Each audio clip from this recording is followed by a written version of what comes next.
This is Twit. Well, a man named Wayan Voda says the One Laptop Per Child project is dead.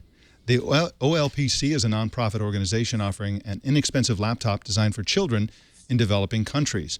Voda, who founded the blog OLPC News back in 2006, wrote in a post this morning that, quote, "It's time to face reality. The XO1 laptop is history." The XO1 laptop being the current iteration of the One Laptop Per Child project. And Dan, this is an interesting development because this project has kind of been declining, kind of been fading away for a long time, and nobody has actually been able to come forward and say definitively, nobody who's a significant part of the conversation over this project has been able to say, okay, this thing is over. What do you think is causing its demise? I think Moore's Law is generally what's causing the demise of projects of this sort, the relentless progress in hardware, and that we get better, faster stuff all the time with more storage, more capability, and we're certainly a long way from a one laptop per child world. But Moore's Law, over time, makes the hardware very cheap, verging on free at some point. That's a great point. I mean, in hindsight, the idea that a company who wanted to put laptops into the hands of children would actually design the hardware, build the whole thing from scratch almost in order to make that happen seems a little bit ridiculous at this point because there are so many devices available of every description. I wouldn't go with ridiculous. I thought that the project was really quite wonderful in its own way. It was a reference platform, I thought, more than anything else, just showing us what could be done. And I think we should see 1,000 iterations of this kind of thing until eventually we get it right. But it was a lovely little device. If you ever got to play with one, they thought about it hard. They did a lot right. The fact that technology and history overtakes them, I think we should give them, nonetheless, a great deal of credit.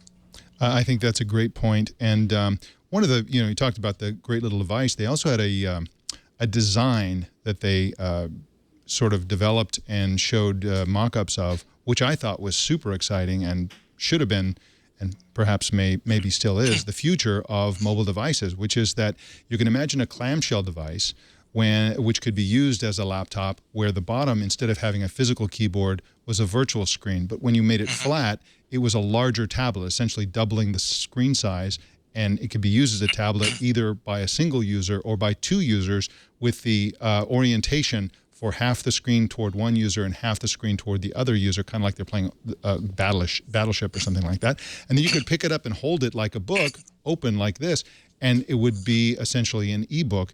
That was a really exciting concept where you would have a lot of creative use and common sense use for two screens in a foldable clamshell device. I don't believe anybody ever built that one, though. I don't know of anything like it. And again, I think the marketplace, both for profit and not for profit, has come up with a lot of great ideas. And maybe we need a giant contest where there's some real significant winnings to come up with the next version of one laptop for everybody, or one device for everyone. But at the moment we're heading to a world where that's the one device for everybody, and on and on. But it's not the last word in screens. We're going to see this stuff change. I very much applaud what these people have done, even though it didn't take over the world the way they had hoped. Now, one of the primary founders was Nicholas Negroponte from MIT, I believe, and Wayan Voda, the blogger we began speaking about at the beginning of this section, says that he's gone off to work on a different project called the Global Literacy X Prize project, which sounds certainly worthwhile. And also he pointed out in his piece that the OLPC Miami group is still servicing major deployments in Uruguay, Peru, and Rwanda. So it's not dead. It's just his major point is that for anybody wanting to embrace this platform and do something, it's really not a compelling platform anymore, and nobody is really doing it. So I agree with you, Dan, completely. Hopefully, the goal of the OLPC is alive and well, and that we'll get some real funding behind it.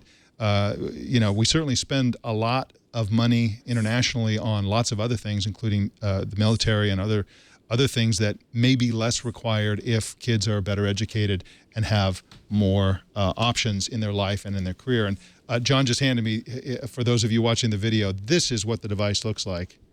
And so this is a really compelling device here. Thank you. You look at this. That's pretty cool. Has antennas. It's bright green. It's really cool, and I'm sure kids love it. And I hope that the kids currently using it are getting a lot of miles out of it.